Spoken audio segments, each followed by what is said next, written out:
అందరికీ నమస్కారం. నా పేరు బి సంపత్. కలమెత్తిన గీతా కార్మికుడు నేరెళ్ల శ్రీనివాస్ గౌడ్. పరిచయం. రెక్కాడితే కానీ డొక్కాడని పేదరికం.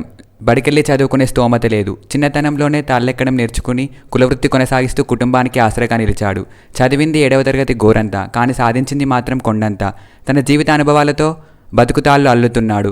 ఇంతకీ ఆయన ఎవరో కాదు, జగిత్యాల జిల్లా హనుమాజిపేట గ్రామానికి చెందిన నేరెళ్ల శ్రీనివాస్ గౌడ్. ఒక రచయిత, నవలాకారుడు.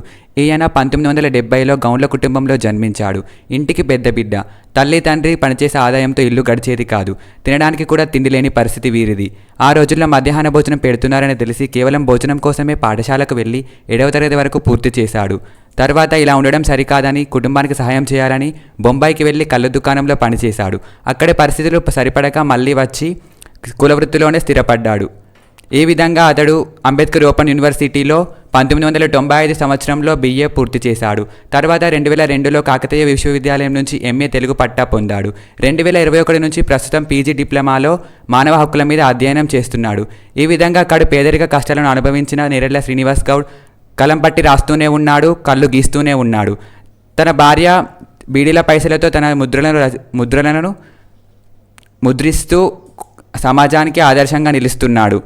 ఈ విధంగా తాను పుట్టి పెరిగిన గ్రామానికి, కులవృత్తికి, జగిత్యాల జిల్లాకు ఎనలేని కీర్తి తెచ్చాడు. విజేతలు ఎక్కడో ఉండరు, మన చుట్టూనే ఉంటారు అనడానికి నేరెళ్ల శ్రీనివాస్ గౌడ్ ఒక గొప్ప ఉదాహరణ. తర్వాతి అంశాన్ని నందిని అందిస్తుంది. నా పేరు ఎస్ నందిని. నేను నేరెళ్ల శ్రీనివాస్ గౌడ్ గారి రచనలు పరిచయం చేయబోతున్నాను. ఈయన రచనలు గీత కార్మికుల కష్టాల గురించి తెలియజేస్తాయి. ఈయన రాసిన తొలి కథ కులవృత్తి. ఆ కథ 2000 సంవత్సరంలో విశాల సాహితీ అనే పురస్కారాన్ని కోర్టు జడ్జి చేతుల మీదుగా అందుకున్నాడు. ఆ కథ సుప్రభాత వారపత్రికలో కూడా వచ్చింది. ఈయన రాసిన తొలి నవల బతుకుతాడు. అది 2004లో వెలువడింది.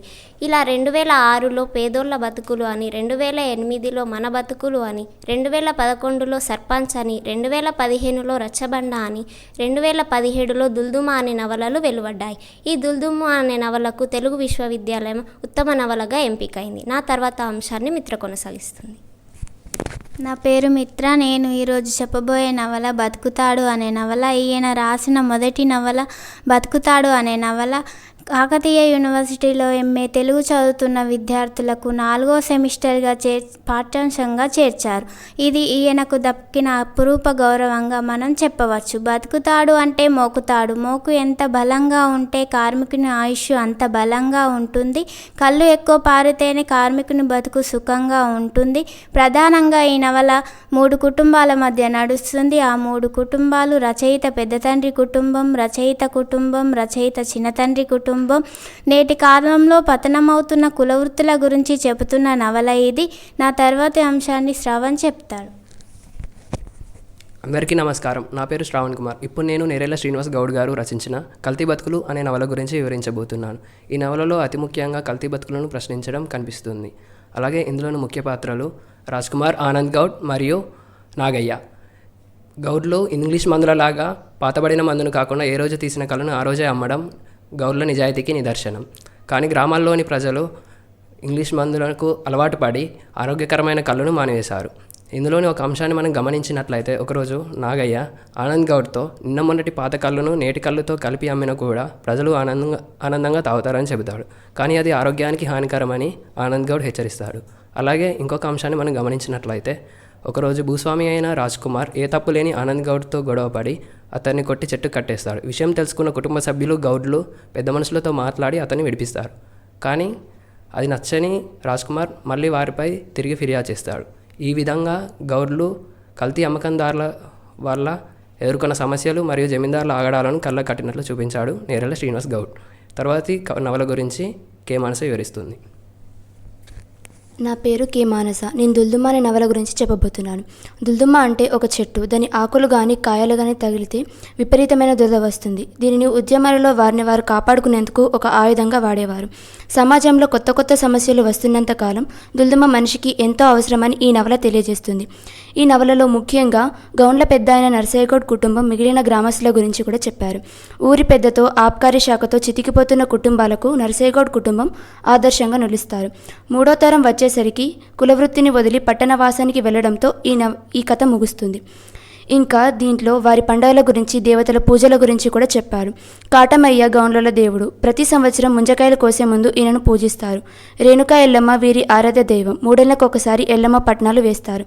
ఈ నవలను ఈయన ఎంతో ఇష్టంగా స్థానిక వాడిక భాషలో రాశారు. తెలుగు విశ్వవిద్యాలయంలో దీన్ని ఉత్తమ నవలగా ఎంపిక చేసి ఈయన సత్కరించారు. ముగింపును జి నితీష చెప్తుంది. నా పేరు జి నితీష. నేను నేరెళ్ల శ్రీనివాస్ గౌడ్ గారి సాహిత్య జీవితం ముగింపు చెప్పబోతున్నాను. నేరెళ్ల శ్రీనివాస్ గౌడ్ నేటికి తన కులవృత్తి చేసుకుంటూ బతికెళ్లదీస్తున్నాడు. ఈయన సమాజంలో, సాహిత్యంలో తమ స్థానం ఏమిటని ప్రశ్నించే రచనలు చేస్తున్నాడు. అక్షరాలు రాయలేని స్థితి నుండి అక్షరాలకు పట్టాభిషేకం చేసిన ఈయన జీవితం ఇతరులకు ఆదర్శం. కొందరు వారి స్వలాభం కోసం పాలు, పెరుగు, నూనె వంటి వాటిని కల్తీ చేసి ఇతరులను ఇబ్బంది పెడుతున్నారు. వారు కల్తీ చేసి వారి తప్పులను దాచి ఇతరుల తప్పులను ఎత్తి చూపుతున్నారని రచయిత తెలియజేశాడు. గౌండ్ల కష్టాలను, స్త్రీల సమస్యలను, వారి మానసిక వేదనను కళ్ళకు కట్టినట్లు చిత్రీకరించాడు. ఆయన రచనల్లో గౌడుల జీవన విధానాన్ని తెలియజేస్తూనే పల్లెటూళ్ళలోని భూస్వాములు, పెద్ద మనుషుల మనస్తత్వాన్ని వివరించాడు.